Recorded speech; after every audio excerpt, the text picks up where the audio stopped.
कहा संवत 1589 भादो मास मंगल एकादशी।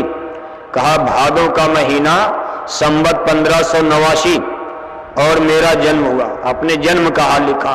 कहा भया जन्म अब कहाँ बुझाई, जग व्यवहार जगत की रीति। कहा जैसे दुनिया का व्यवहार है, मां के गर्भ में पिंड बना और जीवात्मा आई, ऐसा नहीं कि मैं आसमान से उतर गया। उसी तरह मेरा भी जन्म हुआ, मेरे भी माता मेरे भी पिता। और कहा राजापुर जमुना के तीरा, जह स्वामी का भयो शरीरा। विधि बुंदेल खंड वही देसा, चित्रकूट बीच 10 कोसा। तिरिया भाव मानमद माता, कान कुब्ज ब्राह्मण मुरि जाता। एक विधि चित रहो संहारे, मिले कोई संत फिरों तिसलारे। कंज गुरु ने राह बताई, देह गुरु से कुछ नहीं पाई। कभी 1589 में राजापुर गांव बुंदेलखंड प्रदेश, तब राजाओं का जमाना बुंदेलखंड राज। अब तो देखो बांदा जिला बन गया, लेकिन उस समय बुंदेलखंड राज राजाओं के जमाने में। कहा बुंदेलखंड प्रदेश में चित्रकूट से 10 कोस यानी 30 किलोमीटर की दूरी पर यमुना नदी के किनारे राजापुर गांव में, वहीं मेरा 1589 में जन्म हुआ। भादों का महीना था, मेरा जन्म मां के गर्भ से हुआ। मैं ब्राह्मण जाति में पैदा हुआ, कान कुब्ज ब्राह्मण मुरि जाता। कहा मेरे पूर्वज बड़े उत्तम कुल वाले, ब्राह्मण में भी ब्राह्मण, कान कुब्ज ब्राह्मण। और कहा इसका मुझे कुछ अहंकार भी जाग गया कि मैं तो उच्च कुल में पैदा, स्वाभाविक है ये भी एक अहंकार होता। कहा मेरा तो उत्तम कुल में जन्म हुआ, मैं जात का ब्राह्मण। और फिर कह दे भाई मेरी छोटी उम्र में शादी हो गई।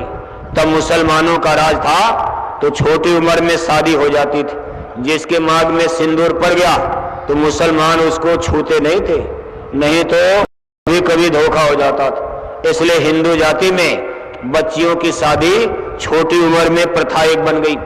उसके पहले ऐसा नहीं था, उसके पहले तो स्वयंवर होते थे और बड़ी उम्र में शादी होती थी। लेकिन जब देश में मुसलमानों का आना, विदेशियों का, तो जिसको देख लेते थे मांग में सिंदूर, तो उसको विदेशी लोग नहीं पकड़ते थे, नहीं तो लड़कियों को पकड़ ले जाते थे जबरदस्ती। इसलिए एक कुप्रथा पैदा हुई। तो गोस्वामी महाराज कहते हैं कि उस समय दिल्ली में मुसलमान सम्राट, और फिर मेरी छोटी उम्र में शादी, तो मेरे अंदर भी तिरिया भाव जाग गया। अभी अबोध अवस्था, शादी हो गई, मेरी स्त्री कैसी होगी। और वो कहानी उनकी थोड़ी बहुत आप जानते भी हो। आधी रात को ससुराल चले गए थे, वो तो होता है, बहुत से लोग इसी में बैठे हैं, वो भी चले गए। अरे ससुराल तो जाना ही है, ससुराल तो जाने के लिए ही बनी है, लेकिन चोरी चोरी जाने की क्या जरूरत है। अब घर वाले नाराज हो जाएं और चले गए गन्ने के खेत में बैठ गए, कहीं उधर चले गए चोरी चोरी, और गांव वाले लगे डंडा बजाने, चोर आ गया। बहुत से लोग डंडा खाते हैं। तो ऐसे इतना अज्ञान वाला काम करने की क्या जरूरत। अरे शादी हो गई, गौन हो जाएगा, इज्जत से ससुराल आओ जाओ, आपका सम्मान बढ़ेगा। लेकिन गोस्वामी महाराज कहते मैं अज्ञान में, और मैं भी एक दिन आधी रात को घर से निकलकर ससुराल पहुंच गया, और तब तक मेरी स्त्री ने मुझको डांट दिया। देखो जिस पर दया होती ऐसे होती। और पहला ज्ञान उनको वहीं मिल गया। कहास्ति चर्म मम देय तामे ऐसी प्रीत, ऐसी जो रघुनाथ में होत न तो भयभीत। कहा औरत ने मुझको डांटा, ये नहीं कहा इतनी मेहनत से आप रात में चले आए। अरे कहा स्वामी मेरी हाड़ मांस की शरीर पर जो कल जर्जर हो जाएगी, चेहरे पर झुर्री पड़ जाएगी, ये सड़ी गली हड्डी और मांस की शरीर, इस पर आपका इतनी आसक्ति और प्रेम, ये सुंदरता आकर्षण कितने दिन रहेगा। 10-20 साल में बुढ़ापा आते ही ये चेहरा देखने लायक नहीं रह जाएगा। अगर इसका 1/4 एक टुकड़ा प्रेम आप परमेश्वर से कर लेते तो आपका भी उद्धार हो जाता, मेरा भी उद्धार हो जाता। गोस्वामी जी महाराज ने अपने इतिहासकारों ने लिखा है, ये पहला झटका उनके जीवन में लगा। उसी एक पांव उल्टे पांव वापस चले आए। यमुना किस पार उनका गांव और यमुना किस पार उनकी ससुराल थी। बड़ी दूर ससुराल नहीं थी, कार मोटर का जमाना नहीं था, वो पैदल पैदल चलना पड़ता था। तो रिश्तेदारियां बहुत दूर नहीं, और राजे महाराजे तो थोड़ा दूर करते थे, उनके पास रथ था, घोड़ा था, हाथी था। लेकिन गरीब जनता 2-4 किलोमीटर में रिश्तेदारी हो जाती थी। कहा मैं वापस लौटा, और फिर कहते हैं कि मैं अपने बाप दादों से बार बार, सम्मान तो उनका भी था, ऐसे कुल में जन्म हुआ था, राजाओं के घर में कथा कीर्तन करने, पूजा पाठ करने, यज्ञ करने जाते थे। गोस्वामी जी महाराज कहते थे मैंने चारों वेद, सारे वेद किताब पढ़ लिए, क्योंकि मेरे घर में वेद भागवत सब रखा था।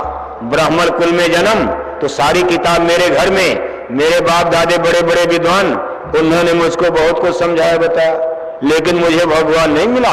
किताब मैंने सब पढ़ डाला, जितने हिंदू धर्म के ग्रंथ थे सारी पोथी किताब पढ़ लिया, लेकिन मुझे परमेश्वर भगवान मिला नहीं।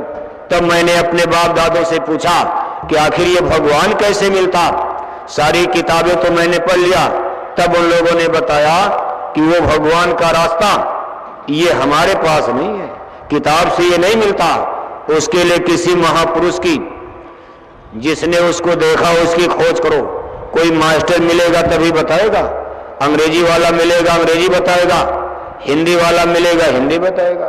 कहा जिसने भगवान को नहीं देखा वो क्या बताएगा, जिसने बंबई को नहीं देखा है वो दूसरे को बंबई के बारे में क्या बताएगा। जिसने देखा होगा स्वर्ग वैकुंठ ईश्वर ब्रह्म का देश वही बताएगा।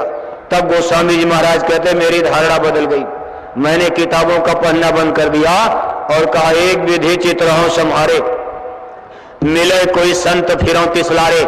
कहा मैं संत की खोज में निकल पड़ा। अब संत कैसे मिलेंगे, संत कोई दाढ़ी बाल का नाम तो है नहीं, गिरुआ नीला पीला का नाम संत है नहीं।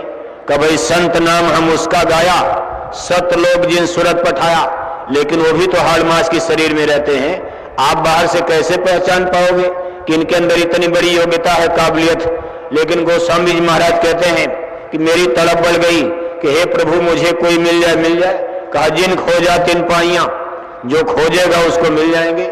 एक दिन कहते मेरी इतनी तीव्र इच्छा कि मैं झटके से उठा, घड़ी का जमाना नहीं, मैंने सोचा सुबह होने वाली, और मैं रात में ही जंगल में चल पड़ा। चित्रकूट के जंगल में चले जा रहे, और आश्चर्यजनक बात हमें आधी रात, और गोस्वामी जी महाराज समझ रहे कि सुबह हो गई, और देखो आधी रात में धोखे से जंगल में चले गए। देख रहे हैं कि सामने से एक सफेद दाढ़ी बाल में महात्मा चले आ रहे, और उनके चरणों को पकड़ लिया। अरे कहा बच्चा किधर भटक रहे हो।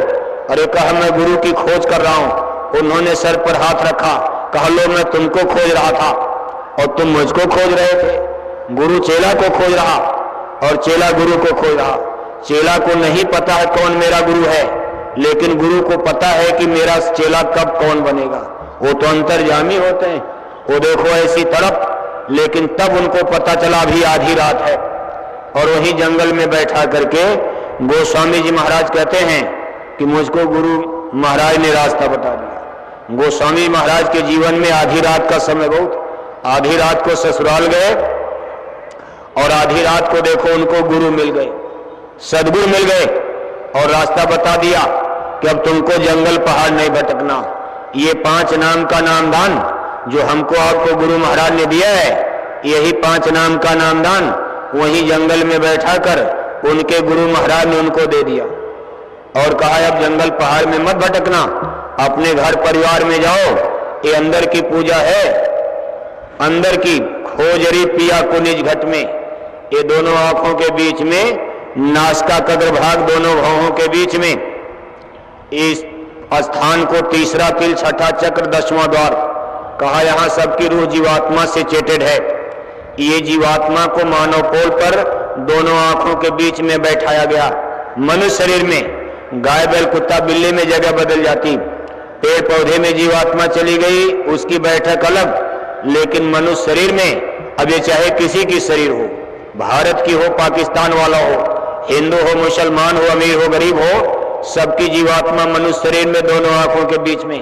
कहा बस यही दरवाजा है, ये 4 खान 84 का ये नाका है, ये बिल्कुल दरवाजे पर बैठे हो, थोड़ा अंदर में दरवाजा खोल दो, सामने स्वर्ग वैकुंठ दिखाई देगा, अंदर का दरवाजा बंद कर दो, ये नीचे दोनों आंखों से ये मृत्यु लोक जड़ संसार दिखाई देगा। अब ये भेद किसी को क्या पता, इतना बड़ा विज्ञान लिया आप बैठे हो, सारी साइंस सारी फिलॉसफी आपके मनुष्य शरीर के अंदर। यही से तो ऋषि मुनि ऊपर चढ़ गए और जाकर के जब ब्रह्मांड को देखा फक हो गए। सारी विद्या वहां चकनाचूर हो जाती, अमर ज्ञान प्राप्त होता है। इसीलिए संत महात्मा कोई पढ़े लिखे थे, कबीर नानक दादू दरिया, कोई किताब कापी, कोई यूनिवर्सिटी स्कूल तो थे ही नहीं। साहब कबीर कहते मस कागज छुए नहीं, कलम गई नहीं हाथ, लेकिन उनकी लिखी बाणी आज यूनिवर्सिटी में पढ़ाई जाती है और बड़े बड़े विद्वान उस पर रिसर्च करते हैं और पीएचडी की डिग्री लेते हैं, फिर भी देखो समझ में नहीं आती। और ये चीज आपके अंदर भी है। कहा घट घट व्यापी साइयां सोने से जन कोय, कहा घट घट के अंदर हर अंदर में ये पिया का परमेश्वर का महल, लेकिन कोई बताने वाला तो मिल जाए। कहा नाम रतन गुरुदेव लखाई, अब उलट चढ़ो आसमानी। नाम की डोरी का भेद गुरु ने बता दिया, सदगुरु ने। नाम जहाज शब्द की डोली का भेद, और ये दोनों आंखों के बीच में नाम का जहाज है। अब आप इसी पर जाकर बैठ जाओ। अब आपको बैठना है, इधर से उलट चलो इंद्रिय दरवाजों से, थोड़ा लोभ मोह को कम करो। ये जमीन जायदाद वगैरह मोटर बंगला, ये बेटा बेटी नाती पोता, ये जो झूठा जगत और संसार है, इससे थोड़ा वैराग्य विरक्ति और अंदर में मुड़ चलो। अब जितना ज्यादा लोभ मोह होगा तो यहाँ संसार में खूंटे में बंधे हैं, तो आप इसमें से छूटोगे कैसे? तो इसको थोड़ा कम करना पड़ेगा, धीरे धीरे कम हो जाएगा और ये मन अंदर में उलट जाएगा। गोस्वामी जी महाराज कहते हैं कि उनके गुरु महाराज ने जब ये बात बताई, वो देखो घर में आकर करने लगे। अब जंगल पहाड़ में जाना बंद है, किताब का पढ़ना बंद है, यमुना में नहाना बंद है। अब आराम से अपने घर में बैठकर अपनी कोठरी को भीतर से बंद कर लिया, चौकी पलंग पर बैठकर ऐसे आंख बंद करके मन बुद्धि चित्त का कंसंट्रेशन, दोनों आंखों के बीच में अपने ख्याल ध्यान को संसार और संसार के झूठे सामान से, इस लोभ मोह से घसीट कर बार बार यहाँ मन को लाना चाह रहे। अब ये करने में समय तो लगेगा, आप भी करो, आपका मन टिक पाएगा। हम लोग 10-10, 20-20 साल से और देखो इस झूले में झूल रहे हैं, लेकिन एक सेकंड के लिए मन जल्दी टिकता नहीं। आप यहाँ टिकाना चाहते हो, वो भाग करके बंबई चला जाता, कभी दुबई चला जाता, कभी खेत में चला जाता, कभी खलिहान में चला जाता, फिर खींच करके लाया जाता, फिर भाग के जाता। बिजली और हवा से भी तेज गति इस मन की है। इस मन को यहाँ रोकना बहुत कठिन। गोस्वामी जी महाराज कहते हैं मुझको 9 बरस का समय लग गया। देखो इतना समय उनको भी लगा, ऐसे नहीं जादू की छड़ी से हो गया। और कहा आगे चल करके कभी 14 बरस 15 बरस की उम्र में गुरु मिले, और जब उनकी उम्र 25 साल हो गई, यानी धोबी उतना मसाला लगाएगा, उतनी बार खींचेगा, जिसका कपड़ा कम गंदा है उसमें थोड़ा जल्दी हो जाएगी, ज्यादा गंदा है समय लग जाएगा। और फिर हमारी मेहनत, हम मेहनत से पढ़ेंगे जल्दी पास, लापरवाही करेंगे कई साल में पास होंगे। ये कई चीजें सामने आ जाती। ऐसे इसमें भी करते रहे, लेकिन उनकी लगन थी। और 8-9 बरस जाते जाते अब देखो आगे का बयान लिख रहे हैं। कहा संवत 16 थे 14, संवत 16 सै था 14, जा दिन भयाया गम का सौदा, आधी रात 9 में तिथि बारी, भादो मास सावन मास 9 में तिथि बारी, आधी रात भई गति न्यारी, बिजली चमक भई उजियारी, गर्जा घोर सोरे अति भारी, मन में बहुविध भरम समाया, ये अजबुत कहो कहां से आया, रात बीत गए भयो बिहाना। अब देखो आधी रात को गोस्वामी जी महाराज कहते हैं संवत 16 से 14 लगा, 1589 में जन्म हुआ, 11 साल ये 14 साल ये, उम्र हो गई उनकी 25 बरस। 25 बरस की उम्र और संवत 16 से 14, सावन का महीना, बरसात का दिन, अपने कमरे कोठरी में बैठकर ऐसे आंख बंद करके ध्यान मग्न कसरत कर रहे थे। आंख बंद करके ध्यान योग में लगे हुए थे। और तब तक क्या देखते हैं, चम चम बिजली चमक रही, घना घोर गर्जना, बादल गड़गड़ गड़गड़ गरजने लगे। गोस्वामी जी महाराज कहते हैं मन में बहुविध भरम समाया।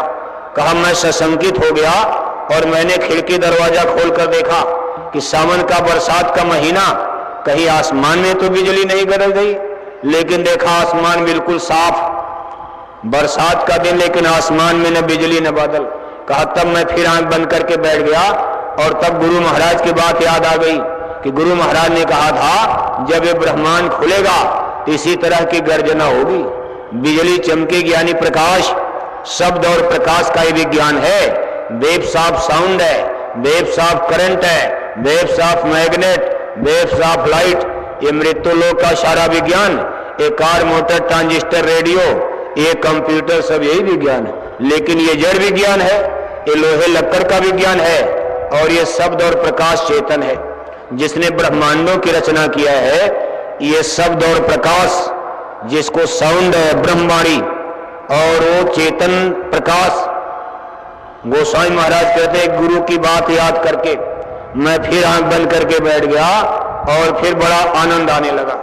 और बैठे बैठे कहा रोज तो घंटा 2 घंटा बैठता था, हाथ पैर में दर्द होने लगता था, घुटने में घुटन महसूस और हाथ पैर ऐसे उंगलियां दर्द करती थी। लेकिन आज आधी रात को बैठे बैठे सुबह हो गई, दिन निकल गया और उनको पता नहीं इतना समय बीत गया। वो जब अंदर में ये अवस्था आती है, इसको शून्य समाधि अवस्था, कि शरीर बिल्कुल शून्य हो जाता, तब इसको कोई काट डाले पता नहीं चलेगा।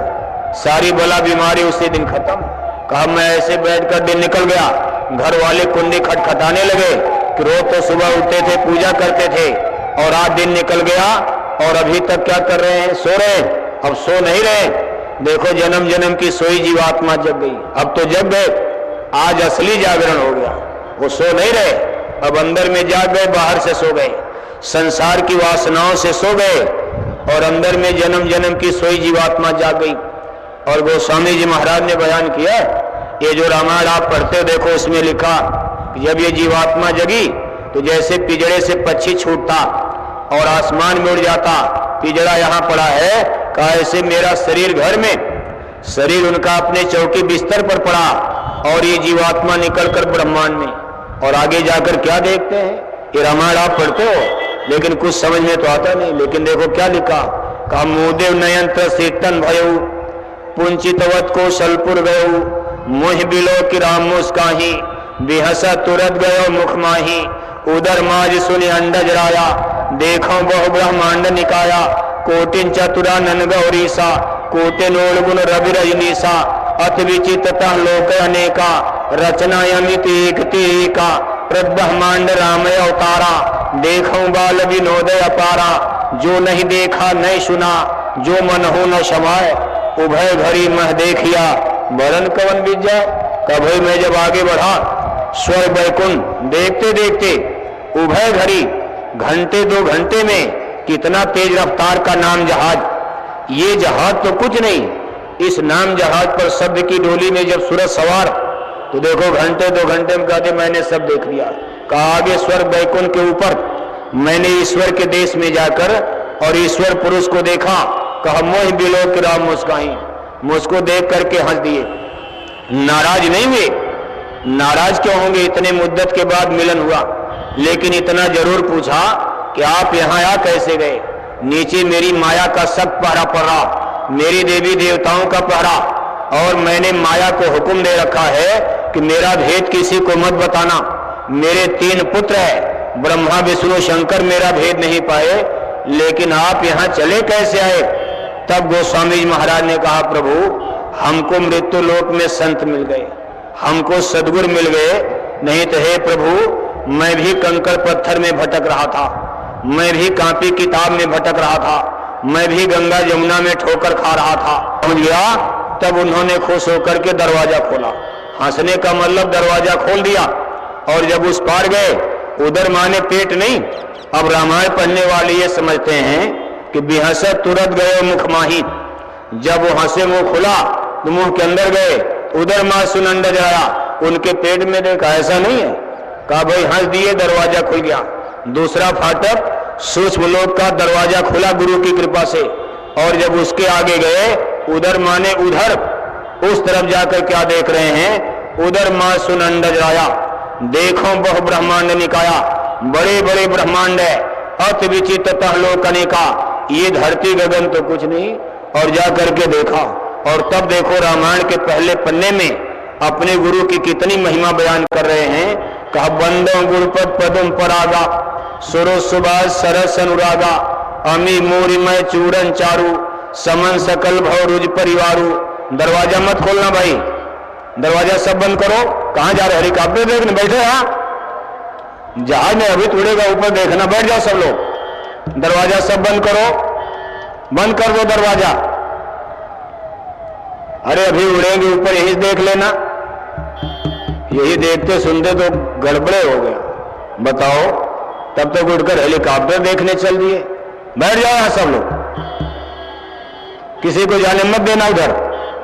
में लिख रहे हैं कि भाई बंदों गुरुपद पदों पर आगा, सुरो सुभाष सरस अनुरागा, अमी मूरिमय चूरन चारु, समन सकल भव रुज परिवारु, शुक्र शंभुतन विमल विभूति, मंजुल मंगल मोद प्रसूति, गुरुपद रजमृद मंजुल अंजन, नयन अमी दिग दोष विभंजन, सिर गुरुपद नख मणिगन ज्योति, सुमिरत दिव्य दृष्टि होती, उघर विमल विलोचन ही के, मिटे दोष दुख भव रजनी के, सूझई रामचरित मन मानिक, गुप्त प्रगण जय जो जय खानिक, बंदों गुरुपद कंजय, कृपा सिंधु नर रूप हरि, महामोह तम पुंजय, जासु बचन रवि कन्निकर, अपने गुरु के सदगुरु के चरणों में अपने माथे को झुका दिया।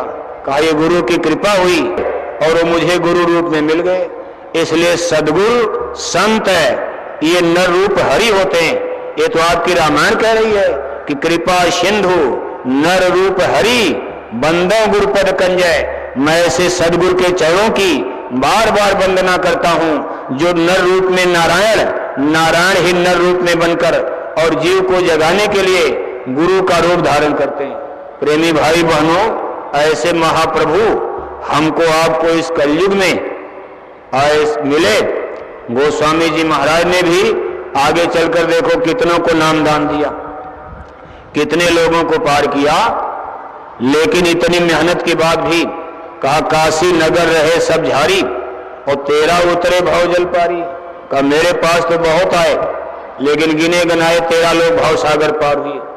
और गुरु महाराज ने देखो ऐसा इतिहास कहीं आपने देखा पढ़ा है? इतना बड़ा जन समुदाय, करोड़ों करोड़ों लोग, इतने करोड़ और खुलेआम नाम दान देना, ये मामूली दया कृपा बरसा दिया, जो भी आया सबको दे दिया। कितने लोग तो शराब पी कर आए और एक बोतल शराब घर से लेकर आए कि नहीं चलो हम शराब तो छोड़ेंगे नहीं, लेकिन चलो आपके गुरु महाराज को देख लेते हैं। उनकी देवी ने बड़ी प्रार्थना किया, अरे भाई आप चलो चलो गुरु महाराज के यहाँ चलो चलो, लेकिन चलता हूँ, लेकिन देखो शराब इस जिंदगी में छोड़ूंगा नहीं। हमने सुना है कि तुम्हारे गुरु महाराज शराब छुड़ाते हैं, चलो तुम बहुत जाती हो, तुम्हारी बात को मानकर मैं चलूंगा, लेकिन ये शराब इस जन्म में नहीं छोड़ूंगा। तो उन्होंने कहा अच्छा भाई चलो शराब मत छोड़ना। वो देखो समझा बुझाकर उनकी देवी यानी स्त्री और उनको गुरु महाराज के सत्संग में ले गई। वो बहुत डांटते थे, अरे कहा तुम क्या साधु महात्माओं के चक्कर में पड़ गई? वो साधु महात्मा ऐसे होते ऐसे होते, लेकिन वो भी पढ़ी लिखी औरत और वो भी पढ़े लिखे, लेकिन देखो जब बहुत समझाया और समझा बुझा के गए तो और पहले गाली देते थे, डंडा मारते थे। गुरु महाराज को भी कभी कभी गाली दे देते थे। जब उसने जाकर गुरु महाराज से शिकायत किया, कहा गुरु महाराज हमको भी मारते हैं, सत्संग में आने के लिए हमको मारते हैं, यहाँ तक तो हम बर्दाश्त कर लेते हैं, लेकिन जब आपको गाली देते हैं तब हमारा ये दिल जो है बैठने लगता। प्रभु आपका अपमान कोई कर दे हम कैसे बर्दाश्त करेंगे? तो गुरु महाराज ने कहा बच्ची चलो अपना अपमान मैं बर्दाश्त करता हूँ, तुम अपना बर्दाश्त करो। वो मुझे गाली देते हैं तो मैं उनको कोई श्राप तो देता नहीं हूँ, मैं भी बर्दाश्त कर लेता हूँ, लेकिन अच्छा तुम उनसे जाकर कहना कि हमारे गुरु महाराज ने आपको बुलाया। वो देखो स्त्री गई और उनसे कहा कि चलिए, और वो भी इंजीनियर थे, पढ़े लिखे इंजीनियर, लेकिन शाम को शराब पी लेते थे और शराब पीकर घर में आए। अब औरत बेचारी भोजन बनाया पूजा कर रही, अब उसको जोर से नशे में डांटते थे, फटकारते थे। है कहा तुम पूजा पर बैठ गई, हमको ये करो करो, बड़ा गाली गलौज, रगड़ा झगड़ा इतना बड़ा। लेकिन जब उन्होंने गुरु महाराज से कहा और गुरु महाराज ने समझाया कि बच्ची अच्छा तुम जाओ और आज उनसे कह देना,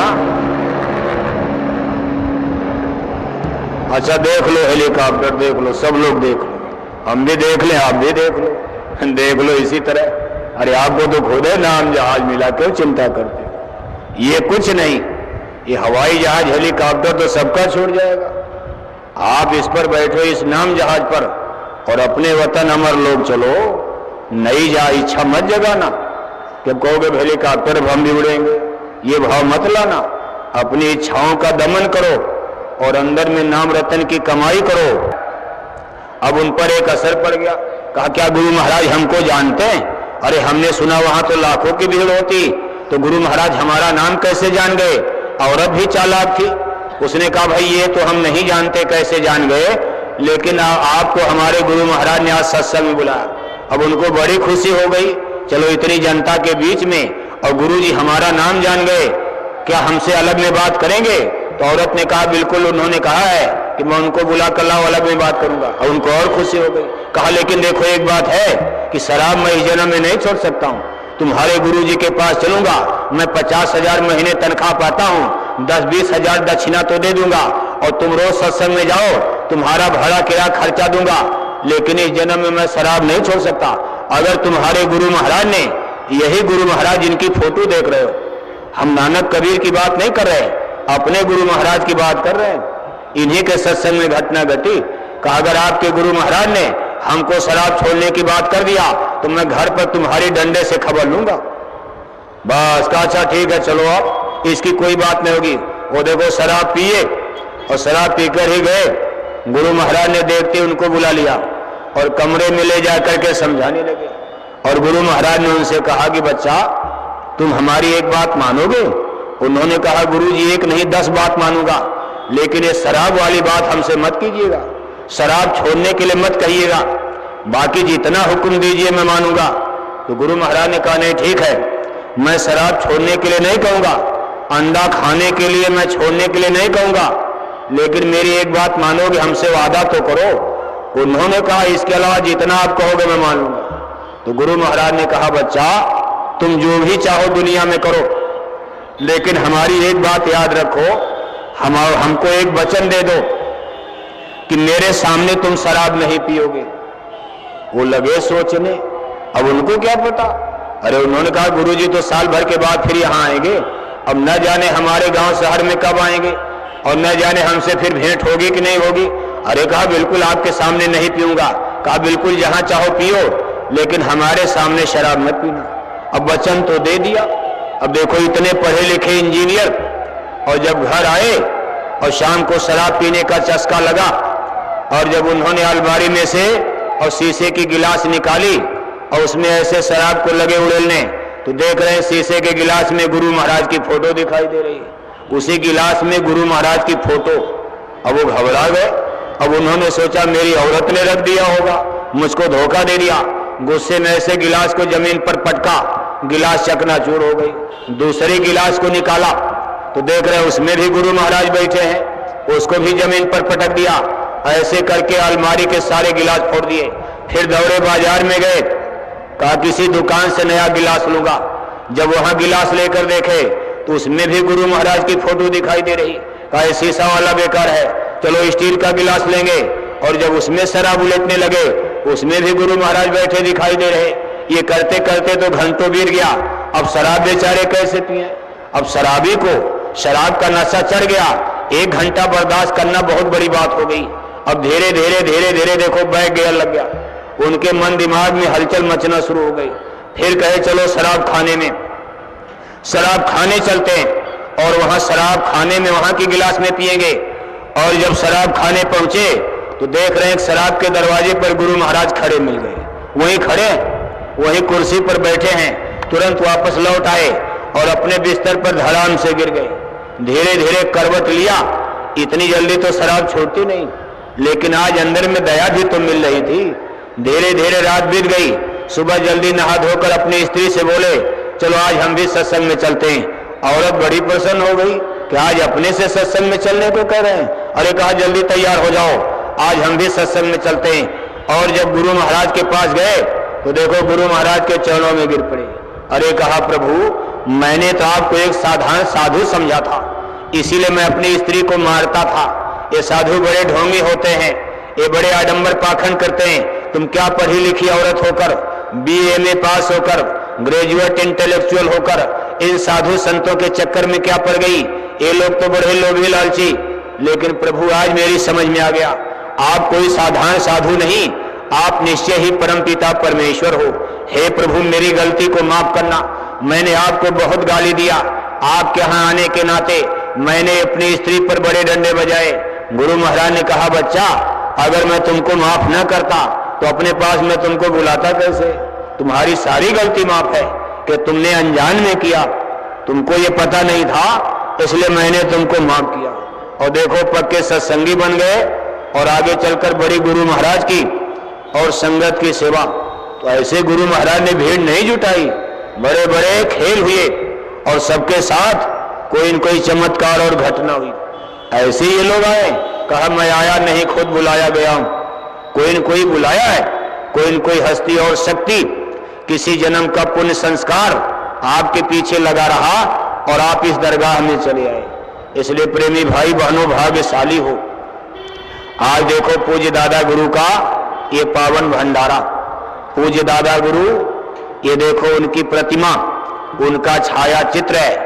ये मंदिर में आप देखो कितना सरल स्वभाव, देखने में लगता है इतने दुबले पतले शरीर में आध्यात्मिक शक्तियों के पुंज और स्वामी होते हुए भी कितनी नम्रता और उदारता, कितना सरल स्वभाव। यही महामानव महापुरुषों के गुण होते हैं। दादा गुरु के घराने में एक झगड़ालू स्त्री एक बार उनको बड़ी गाली दिया, दादा गुरु चुपचाप खड़े रहे। यही दादा गुरु जिनकी फोटो देखते हो।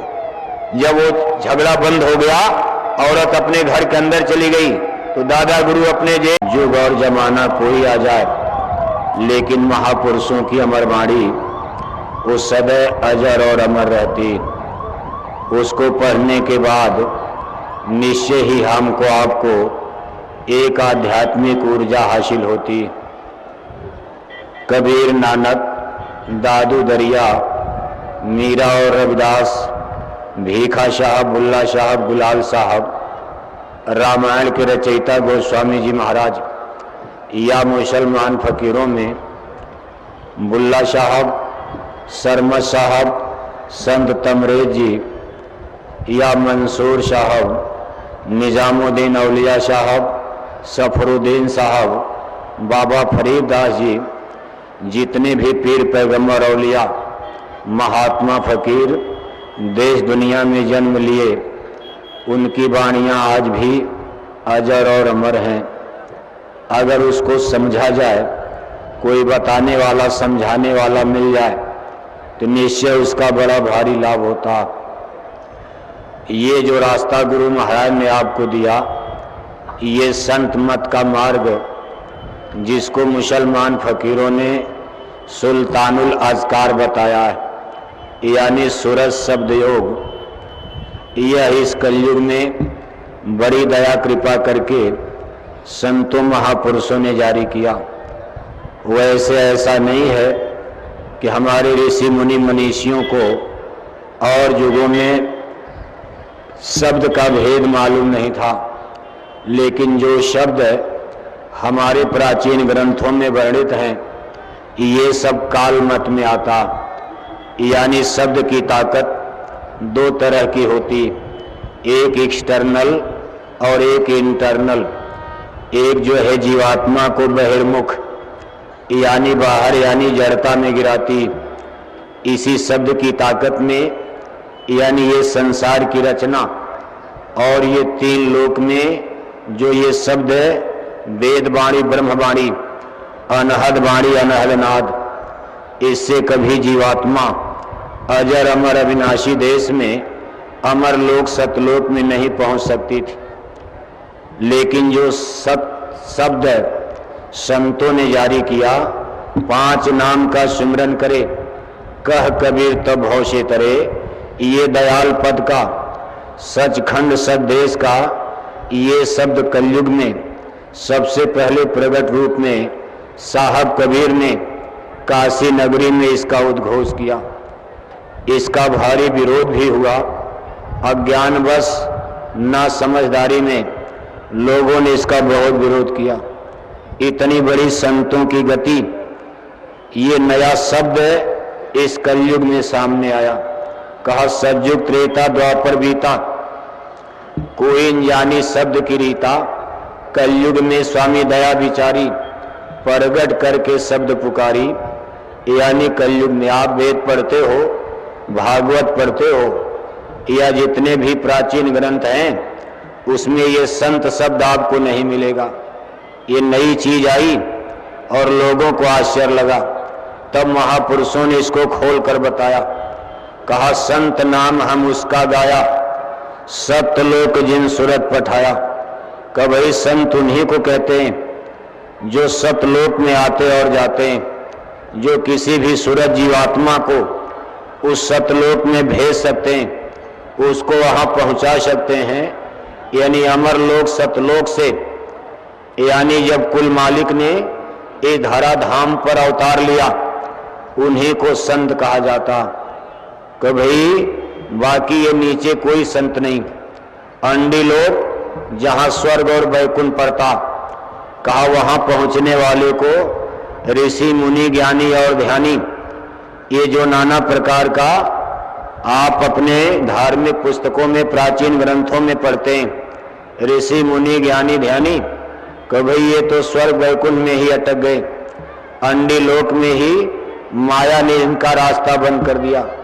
कहा उनके आगे, कहा ईश्वर का धाम यानी सूक्ष्म लोक। कहा भाई इन तीन लोक में, तीन लोक इसके परे, कहा तीन लोक के आगे शून्य, शून्य के आगे है महाशून्य।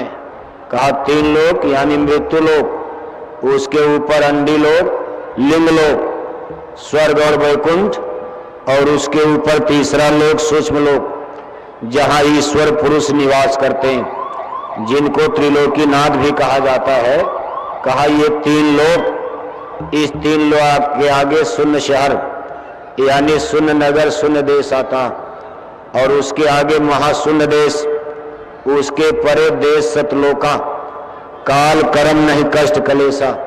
कहा इसके आगे तब सतलोक आता है, जहां न काल है यानी मौत नहीं होती, वहां जन्म मरण का कानून खत्म हो जाता।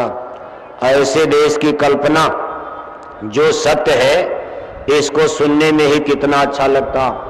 यहाँ हमारे आपके सामने ये जन्म मरण की बेड़ी, ये सबसे बड़ा कष्ट कारक बन जाती।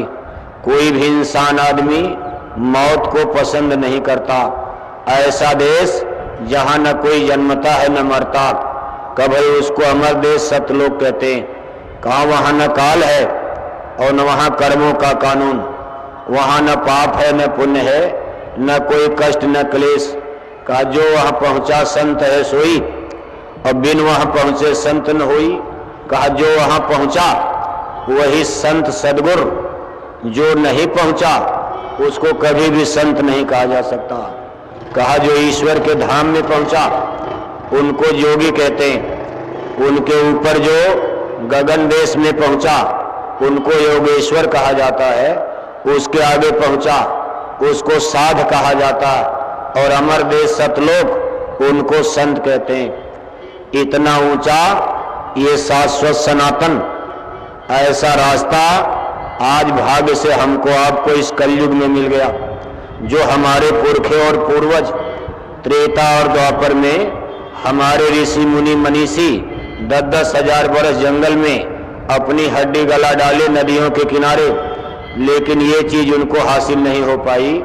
आज इस कलयुग में हम जैसे रोगी दोखी कमजोर जीवों के ये भाग्य में ऐसा ऊंचा भाग्य कि ये 5 नाम का नामदान, अमर लोक सतलोक जाने का ये सरल सीधा रास्ता इस कलयुग में हमको आपको मिला।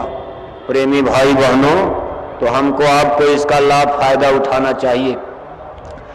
और इस संत मत में 3 चीजों को देखो संतों ने मुख्य बताया कि भाई और सभी साधन सब जुग के, सब संतों ने किया निदान, सेवा सदगुरु नाम कमाई, सत्संग महिमा किया बखान।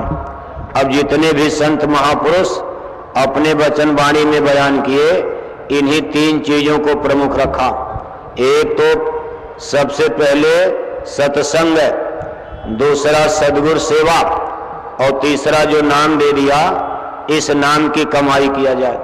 यानी जब नाम मिल गया, नाम की कमाई करो।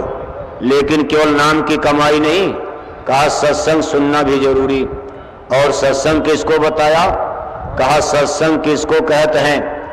यह भी तुम सुन लो, सत्य नाम सत्पुरुष का जहां कीर्तन हो, कहा जहां सतलोक में बैठे सत्पुरुष भगवान की चर्चा, जहां उनका भेद बताया जाए, उनकी अमर वाणी, उसी को सत्संग कहा जा सकता। इसलिए सत्संग ये केवल सद्गुरु के अधीन होता। सत्संग ये कोई इंटेलेक्चुअल नहीं। हम आप जो कुछ आपस में चर्चा करते हैं ये तो अपने स्वामी की शान में, यह एक उनका गुणानुवाद होता, उनकी महिमा होती है, इसलिए इसको भी सत्संग में दाखिल तो किया जाता। लेकिन वास्तव में सत्संग है कोई मुर्शिद कामिल, कोई संत सदगुरु, उनकी आंखों से अमृत की किरणें निकलती और उन आंखों में झांकने पर जब ये रेज और किरणें हमारे अंतःकरण में दोनों आंखों के बीच में प्रवेश करती हैं तो जन्म जन्म के पापों का मैल धुल जाता। इसलिए इसको ज्ञान मंदाकिनी कहते हैं। पापों का मैल, जन्म जन्म का एक कूड़ा कचरा ये सत्संग में धुलता है। लेकिन अंतःकरण घाट पर जहां जीवात्मा रूह हमारी बैठी है उसके ऊपर जन्म जन्म के पापों का बोझा। इसलिए कहा सत्संग जल जो कोई पावे, मैं लाई सब कट कर जावे। गोस्वामी जी महाराज ने रामायण में भी लिखा, सत्संग दुर्लभ संसारा, निमिष दंड भरे को बारा। एक क्षण का भी किसी सदगुरु का, संत महापुरुष का साथ मिल जाए, उनका संग मिल जाए, उनका दर्शन दीदार मिल जाए, ये सब सत्संग में आता है। लेकिन किसका? का भाई किसी संत सदगुरु का, किसी पूरे गुरु का। और